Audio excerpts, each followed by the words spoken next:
Bonjour à tous, c'est Lozacler qui vous parle donc pour une nouvelle vidéo un peu particulière car en effet aujourd'hui je vais vous donner mes premières impressions sur la seconde vague du thème Lego Ninjago de 2018 donc qui devrait arriver d'ici le mois de juin ou du moins dans ces eaux-là, voilà. Et donc effectivement quelle différence entre des premières impressions et un tour d'horizon? Le tour d'horizon, je vous rappelle, c'est les vidéos où je vous montre un peu une gamme avec les images officielles des modèles, donc souvent c'est des modèles que je ne compte pas acheter, mais cela me permet au moins de vous donner un peu mon avis dessus, ce que j'en pense rapidement, rien qu'avec les visuels. Eh bien, une première impression, c'est plus ou moins pareil, sauf que les images sont juste de moins bonne qualité et j'ai encore moins préparé la chose. Comme on peut voir, là, on est carrément sur le site Brickset en lui-même, hein, donc le site Brickset qui est un site qui référence eh bien, tous les modèles Lego sortis. Et donc, justement, la vague de Ninjago, on a enfin eu les images avec fond blanc récemment, mais hélas, des images avec une résolution pas top. Donc, effectivement, dès qu'on zoome un peu, ça pixelise à fond, on n'y voit pas grand-chose, ça reste un peu flou.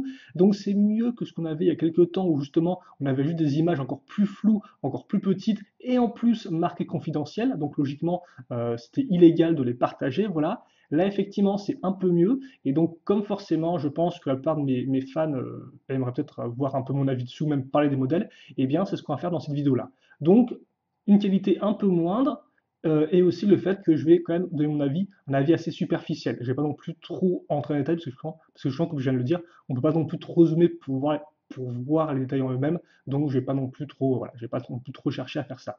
Aussi, à noter très important, cette vidéo va être totalement spoilante en effet, parce qu'effectivement la vague de 2018 est directement liée à ce qui se passe dans la vague 1 2018. Au moment où je fais la vidéo, elle n'est pas encore sortie en France, enfin, en tout cas la saison 8 effectivement n'est pas sortie en France, effectivement. Donc, si vous ne l'avez pas vue, si vous ne voulez pas vous faire spoiler, ne regardez pas cette vidéo et ne lisez pas les commentaires. Car effectivement, là encore, je permets les spoils dans les commentaires pour la saison 8. Donc, si vous ne l'avez pas vue, arrêtez cette vidéo tout de suite, car effectivement, afin d'expliquer les modèles, je vais devoir spoiler ce qui se passe dans la saison 8 et il y a des choses assez importantes qui seront spoilées. Donc, si vous ne voulez pas vous faire gâcher l'histoire, eh bien, ne regardez pas cette vidéo et vous pourrez la regarder plus tard quand vous aurez vu la saison 8. Voilà. Donc, on va eh bien enchaîner. Donc, là, on est là-dessus. On va aller dans Browse, puis ensuite cliquer sur Ninjago à ce niveau-là. Ça nous emmène sur cette page-là. On met 50 ici pour avoir eh bien, 57 par page. Donc forcément, au début, on connaît tout ça, un modèle promotionnel, la vague 1 2018, donc la fameuse saison 8, hein, en termes de série animée avec les toupies, les sets, les fils de Yarmadon, ça on connaît. Et maintenant, on va passer justement eh bien, à la vague 2, à la saison 9. Et justement, si en vague 1, on avait eu des toupies, maintenant on aura des Master of Dragons, donc c'est effectivement quelque chose d'assez similaire comme on peut le voir. On va retrouver un peu le projectile, enfin même on va retrouver le projectile du Erjitsu, donc ce sera un peu différent comme on peut le voir, vu que là la poignée sera carrément une poignée un peu plus pistolet, et d'ailleurs justement, je vais pouvoir vous le montrer un peu mieux, donc comme on peut remarquer, hein, j'ai zoomé entre guillemets un peu mieux, mais c'est vraiment voilà, pas tip top. Donc, ouais, une poignée à ce niveau-là. Vous avez ensuite, eh bien, toute espèce de carapace, je pense, faite en une espèce d'un plastique un peu souple. Par contre, je peux pas vraiment vous dire comment est faite l'espèce de base ici. Parce que je suppose qu'en fait, on est censé enfoncer ça là-dedans, puis ensuite mettre ça dans le lanceur, et dans l'idée, quand on appuie sur la gâchette ou je ne sais quoi, eh bien, ça lance tout, quoi. À moins que ça ne lance que la partie orange. Mais je ne pense pas. Vous noterez aussi en termes de ninja qu'on va retrouver des shurikens pour tous les ninjas. Et par contre, disons, la pièce qui était auparavant transparente, maintenant sera de couleur noire éventuellement, ou en tout cas transparent foncé. Donc ça peut être intéressant. Voilà. Après, pas grand chose de plus à dire, c'est celle de Cole, comme quoi forcément on va retrouver son élément au niveau de l'imprimé ainsi que sa couleur. Et c'est vrai que je reste quand même assez surpris parce que de base, quand on a vu les toutes premières images vraiment très floues, on voyait pas trop à quoi ça allait ressembler. Et honnêtement, ça a l'air d'être plutôt correct, hein, avec une image propre. Le manche est là vraiment assez stable et tout. Donc j'ai hâte de voir un peu comment ça rend, même si forcément c'est un peu moins polyvalent en termes d'utilisation que les toupies. Les toupies, vous pouvez lancer en haut, en bas, dans tous les sens et tout. Là, forcément, bah, ce sera à nouveau dans les airs donc peut-être un peu plus limité en termes de tricks que vous pouvez faire, je pense. Mais bon, c'est pas trop mal, je suppose, et pourquoi pas. Voilà, pourquoi pas à ce niveau-là. Donc on a d'autres Masters of Dragons, comme vous pouvez le voir, hein. Donc on a Cole, on a Jay aussi, donc là encore du différence en termes de couleur et en termes d'imprimé, et on a aussi Kai à ce niveau-là. Comme on peut le remarquer, par contre, nous n'avons pas les photos encore pour Zane ni Nia. Et peut-être un peu plus intéressant, c'est qu'on aura aussi un Masters of Dragons pour eh bien, un fameux Golden Dragon Master. Donc ça rappellera le ninja doré, ou éventuellement le maître doré, hein, justement. Souvenez-vous, l'Overlord dans la saison 3, si je dis pas de bêtises. Donc voilà. À voir effectivement comment ça rend, mais c'est vrai que pour l'instant, bah, d'après, en tout cas, Brixet, eux, le catégorisent comme étant effectivement pareil que ça, un Dragon Masters. Donc à voir effectivement si c'est le cas, ou si c'est une boîte de jeu, mais bon, on verra bien, je suppose, en tout cas, c'est quand même assez intriguant. Maintenant qu'on a fait ça, on va passer rapidement eh bien, sur les boîtes de jeu maintenant, à commencer par le Destiny's Wing. Donc on va fermer ça. On va voilà, arriver ici, et donc c'est un petit modèle, comme vous pouvez le voir, un petit véhicule aérien pour Kai. Le dernier véhicule aérien pour Kai, ça remonte à quoi? Ça remonte à 2014, là encore, avec son jet, si je dis pas de bêtises. Il me semble pas qu'il y ait eu d'autres véhicules entre-temps, et je peux me tromper. Voilà. Donc, bon, je vais pas vraiment aller sur les figurines, parce que comme je dis, c'est, comme on peut le voir, assez flou, donc ça sert à rien que je fasse des gros zooms et qu'on comprenne rien à ce qui se passe. Les méchants ont des peintures, des coupes iroquoises, plutôt cool. Ça rappellera un peu le culte Anacondrai, mais on verra effectivement que là, c'est un peu plus en version hardcore, hein. On verra ça un peu pourquoi. Une structure avec un objet à collectionner, visiblement doré. Là encore, on voit pas trop ce que c'est à première vue, donc je vais pas non plus trop en parler. Et donc, vous avez le fameux véhicule en lui-même ici. Et c'est vrai que le véhicule en lui-même bah, me laisse un peu sur ma faim, pour tout vous avouer. Il me rappelle pas mal le véhicule de Flintlock, donc des Pirates du Ciel. Sûrement du fait des pièces utilisées à ce niveau-là, du cockpit, même les sortes de tonneaux gris foncés à l'arrière, enfin les réacteurs, et même le petit drapeau ici comme ça. Donc comme ça, ces pièces-là, les espèces de pièces d'échappement. Donc il y a beaucoup de pièges, je trouve, qu'on retrouve. Même ces pièces aussi sont du véhicule de Flintlock, quoi.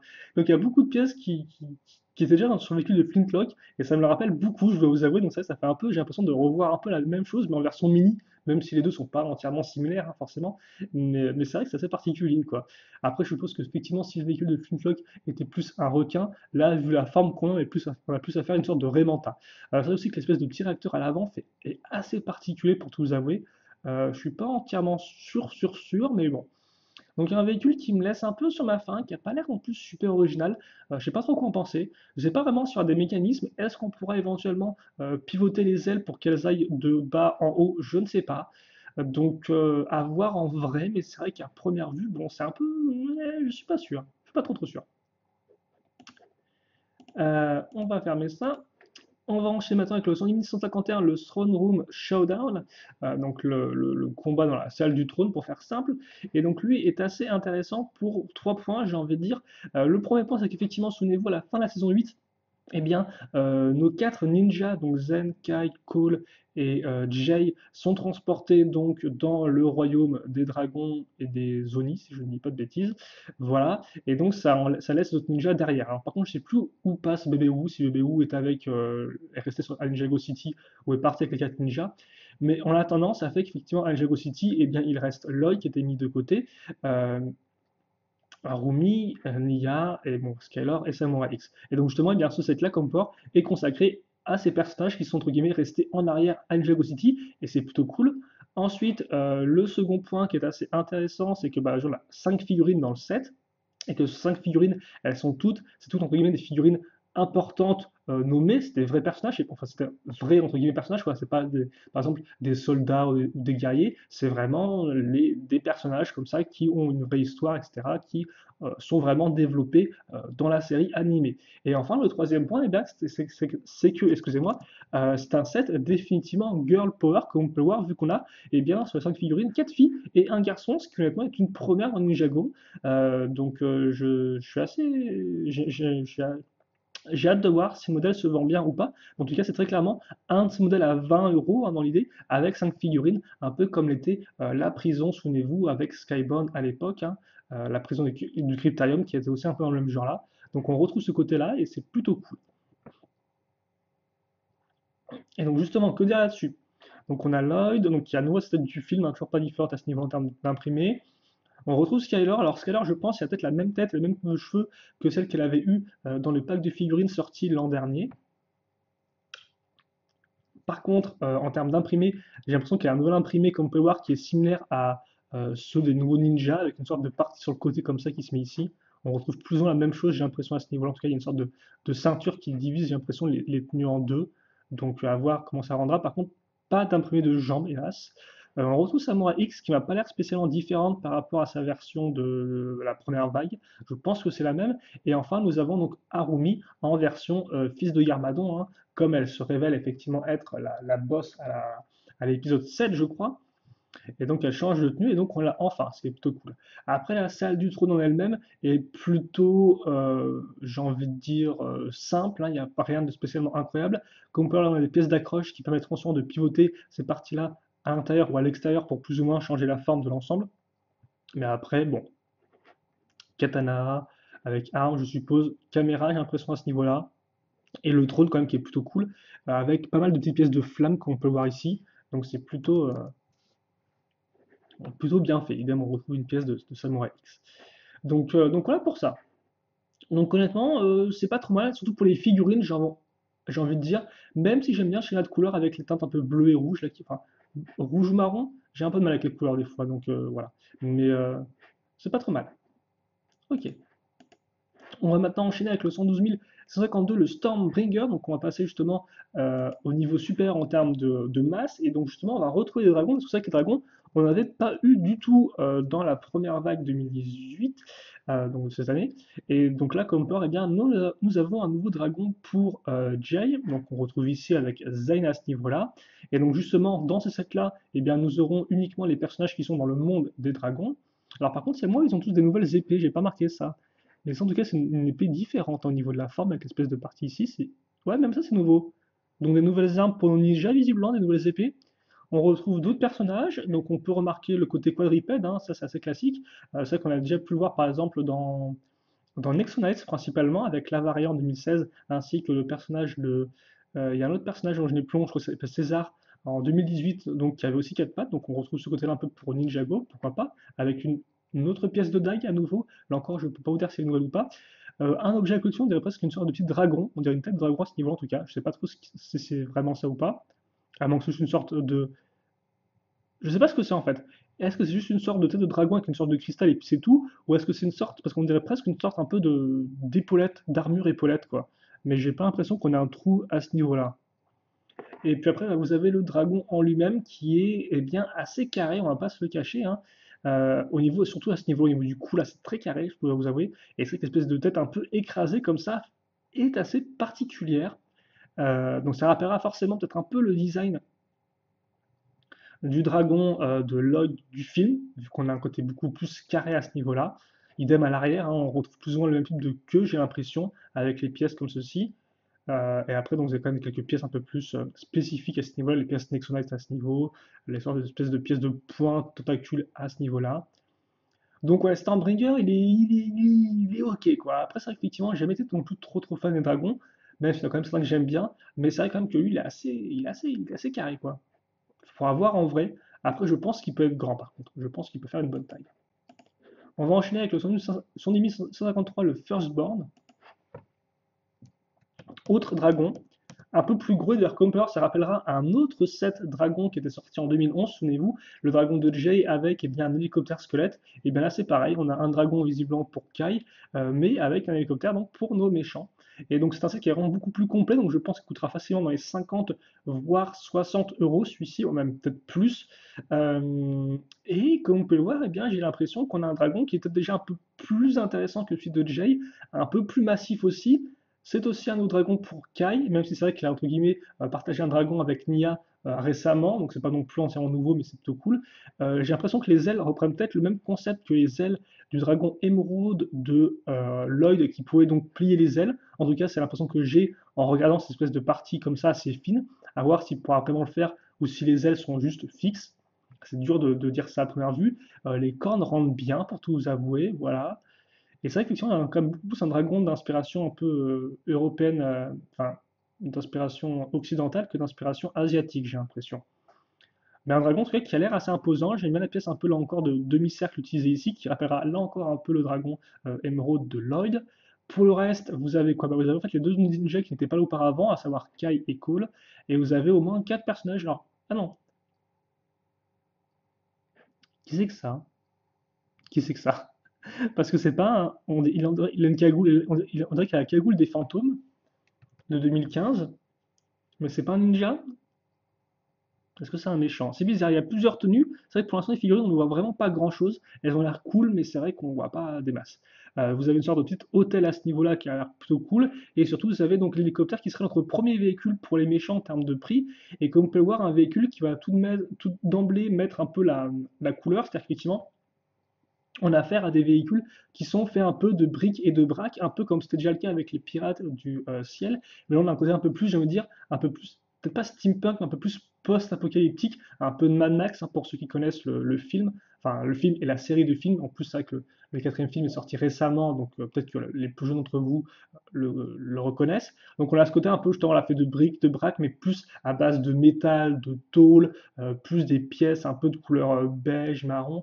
Donc c'est vrai qu'effectivement, on a un peu ce combo, je trouve, entre post-apo, donc post-apocalyptique, et aussi Pirates du ciel, et aussi peut-être Anacondrail pour le côté un peu cultiste. Même si effectivement les véhicules Anacondrail, eux, étaient des véhicules un peu plus traditionnels, un peu plus faits de roches, on peut imaginer, que vraiment des véhicules faits de briques et de braques. Mais en tout cas, on a un hélicoptère qui rend plutôt bien, et en plus avec les hélicoptères, c'est assez rare dans Ninjago. J'essaie de me souvenir quand on a vu le dernier hélicoptère, et honnêtement, il me semble que ça remonte à 2012, avec l'hélicoptère Serpent.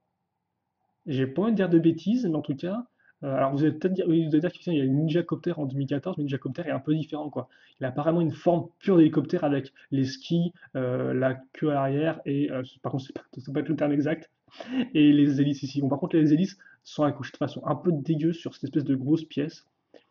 Mais en tout cas, voilà. Donc, l'hélicoptère, plutôt cool d'en retrouver un, c'est toujours plaisir. On passe maintenant au 110 154, le Diesel Note. Et donc là, par contre, on reste chez les méchants avec un véhicule qui leur est propre, un gros véhicule. Donc là encore, on peut imaginer facilement 60-80 euros vu la taille du véhicule et vu le nombre de figurines. Alors, et donc là encore, c'est vrai qu'en termes de figurines, je vais peut-être plus vous laisser en parler dans les commentaires. Alors là, c'est quoi ce truc? Parce qu'on dirait qu'on a un figurine avec 4 bras là encore, non? On dirait qu'on a une grande figurine. Alors, soit on a une grande figurine, soit en fait c'est deux figurines mais qui sont collées l'une à l'autre. Mais sinon, ça veut dire qu'on a encore une figurine à quatre bras, je ne sais pas. On dirait vraiment qu'il tient un bouclier avec son bras du bas et l'épée avec le bras du haut. Mais je vois pas du tout d'ici et je vais pas non plus trop chercher plus que ça. Je suis pas sûr, hein. Non, non, je pense qu'en fait c'est une sorte de mini structure toute petite et on a devant un personnage en fait, enfin derrière un personnage. Là par contre, plus intéressant, on a ça et je me demande est-ce que c'est pas Cole ça? Alors pourquoi Cole aurait des cheveux blancs?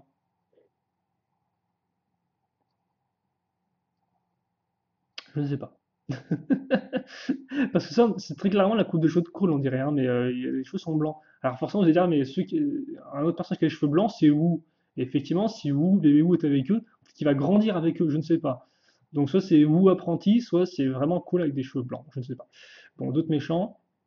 Et donc oui, par contre, forcément, le plus intéressant, hein, c'est le véhicule en lui-même, c'est le Diesel Note. Et donc là, justement, le côté un peu post-apo, on le sent, mais à plein nez, hein, justement, bah, je pense rien qu'avec le nom, ça sent l'essence, quoi, ça sent la graisse, ça sent ouais, la graisse, l'huile de garage, etc., quoi.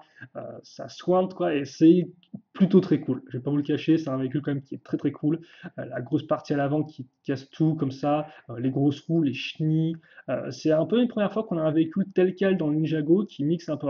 Enfin, un véhicule qui mixe chenille et roue, c'est pas la première fois, mais tout de même un véhicule qui a cette tronche-là, c'est quand même la première fois, quoi.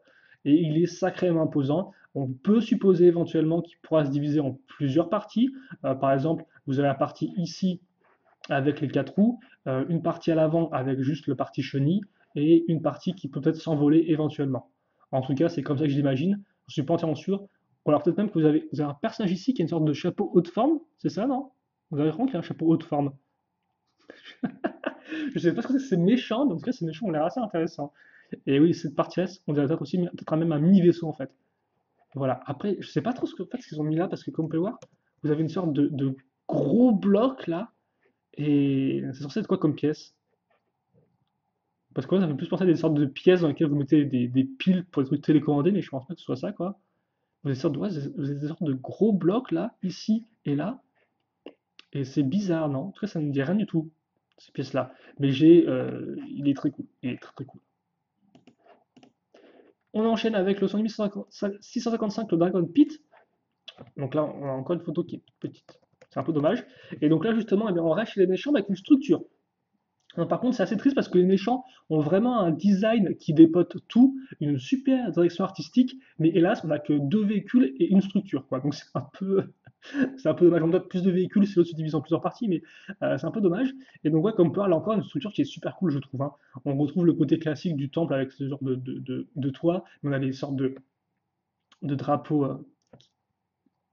déchirés, le grand portail, peut-être justement, soit pour enfermer le dragon dedans, soit peut-être pour mettre le diesel note derrière, une prison. Donc après, effectivement, c'est vrai qu'en termes de trucs, c'est classique, hein, vous avez une sorte de mécanisme, je suppose, peut-être pour éviter des choses. Voilà. En termes de figurines, c'est un peu compliqué. On a un personnage doré à ce niveau-là, comme on peut le voir. Est-ce que c'est un gentil ou un méchant? Je ne sais pas. Donc on dirait qu'il a le bouclier, les armes des méchants, mais après, il est couleur dorée, il a peau jaune. Donc voilà. Idem dans un autre personnage. C'est vrai que les personnages, je pense, ça reste le côté le plus mystérieux pour l'instant quand cette vague-là, donc forcément on les voit très peu. Et vous avez aussi un dragon. Vous aurez effectivement trois dragons dans cette vague-là. Là encore, lui est très carré. Je dois vous avouer que ces sortes d'ailes là, elles rendent pas top. Pour tout vous, je vais pas vous mentir. Alors autant le reste rend bien. Je veux dire, d'un côté carré, on a un dragon effectivement carré qui est plutôt courbé, qui est un peu trapu et tout. C'est assez classique, ça fonctionne bien. Mais c'est vrai que les ailes sont pas top, je trouve. Elles vont pas trop avec le reste, étrangement. Donc bon, c'est cool au moins, trois dragons dans une vague là, ce qui peut être toujours plaisant pour ceux qui aiment le dragon. Après, encore faut-il aimer ce type de dragon en particulier. Voilà pour ça. On passe ensuite au Sony 158, donc Oni Titan, ce n'est pas le nom officiel du modèle, c'est le nom donné par Brickset afin de le catégoriser. Et comme on peut voir, là, une belle photo. Et comme on peut voir, là, effectivement, on va revenir eh bien, à Ninjago City, vu qu'en termes de figurines, on aura Garmadon, on aura Arumi, on aura Nia et on aura Lloyd.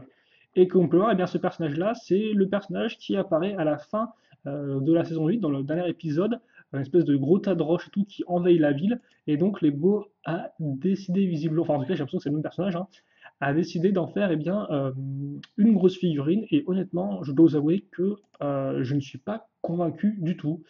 Je trouve que le côté pierre rend pas top, enfin personnellement. Les formes sont pas très élégantes, le modèle a pas l'air super intéressant non plus à construire, ou même en termes de mécanisme. Je veux dire, les articulations sont des articulations bateau, les jambes sont des échasses, là encore. Bon, ça par contre, c'est plutôt cool à ce niveau-là. Mais encore, par exemple, ça, c'est une bonne idée de faire la jupe, vous voyez, mais je trouve que ça va pas avec le reste du modèle, en fait. Parce que comme tout est carré, et que là, on a un truc qui est un peu moins carré, je trouve, bah, ça rend juste bizarre, quoi.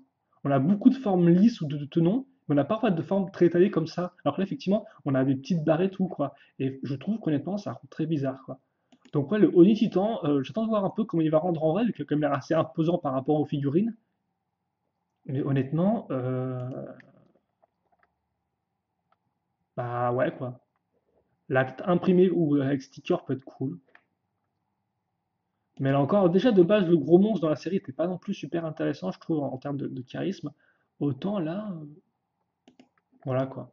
Alors, c'est effectivement, Shadow qui fait des vidéos sur la chaîne m'a dit, ouais, moi je le préfère au moins l'espèce de gros bloc qu'on a eu avec Nexonite l'an dernier. Effectivement, on avait déjà eu une sorte de gros monstre de pierre. Mais pour tout vous avouer, effectivement, lui, il était plus intéressant en termes d'articulation. Mais après, honnêtement, en termes de design, je trouve pas spécialement mieux, quoi. Donc bon, je vous avoue que je suis un peu déçu par le Oni Titan parce que je trouve que c'est un bon concept de faire ça en 7, hein. On aurait pu se dire que c'était encore un truc exclusif à la série, comme ils en font tant. Il y a beaucoup de trucs qui restent dans la série et qui ne sortent jamais en 7. Là, ils le font, mais ils le font, honnêtement, c'est pas top, quoi. Voilà. Et donc, ça, effectivement, c'est en tout cas tout pour la vague 2, en tout cas tout ce qu'on a pour l'instant. Il y a peut-être d'autres sets qui ne sont pas sur Brick 7, je ne sais pas du tout. Mais en tout cas, je pense qu'il y a quand même la plupart à ce niveau-là. Il y en a combien en tout là? Il y en a quoi? 5? 6? Bah 6 honnêtement, c'est un bon nombre, j'ai envie de dire. Non, même 7, hein. 1, 2, 3, 4, 5, 6, 7. Ouais. Bah, 7 modèles, c'est quand même pas trop mal pour une vague là. Donc, ouais, avant qu'il manque des modèles, mais là, je vais essayer de me souvenir et je ne vois rien d'autre. Donc, bon.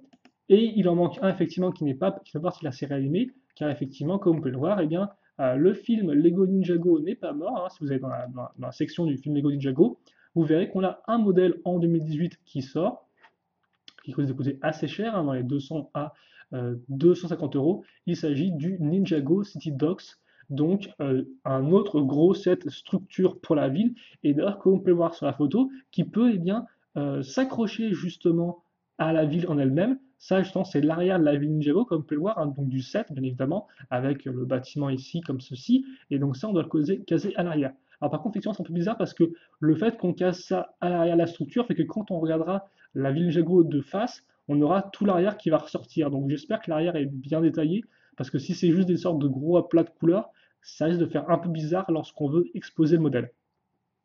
Après,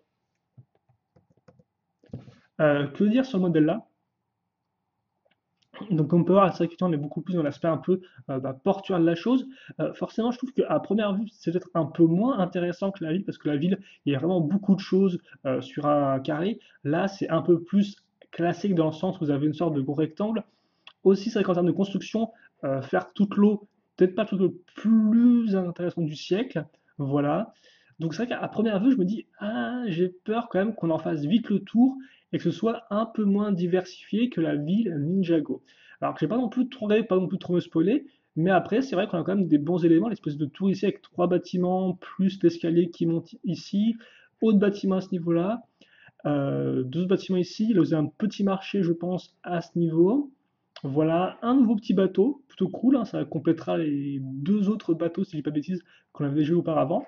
Donc voilà, donc honnêtement, non, ça passe. Ah, ça, par contre, j'ai pas marqué ça, c'est le logo d'un ancien thème Space, ça, Exploria. Voilà, j'ai pas remarqué, j'ai des références à des vieux thèmes Lego auparavant.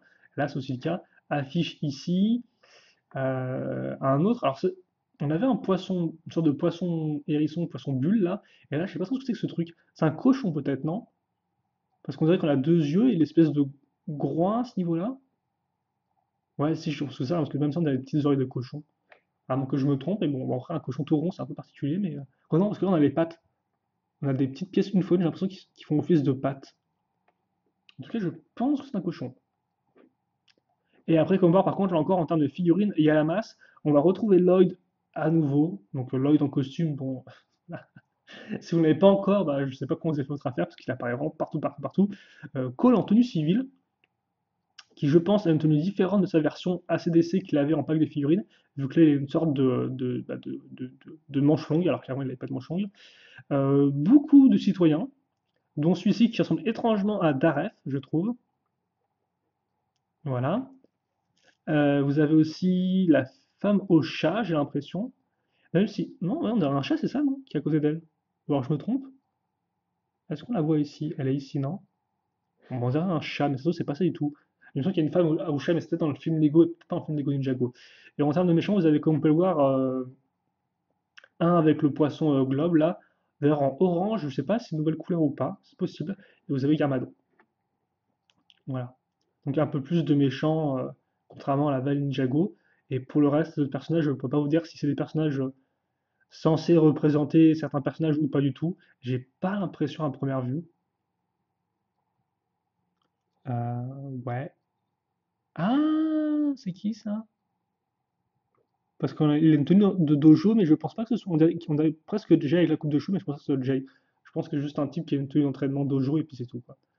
En tout cas, voilà pour les docs. Donc j'attends de voir un peu ce que ça donne. Mais c'est vrai que pour l'instant, je suis un peu plus doute hein, par rapport à la ville Ninjago qui était vraiment super impressionnante.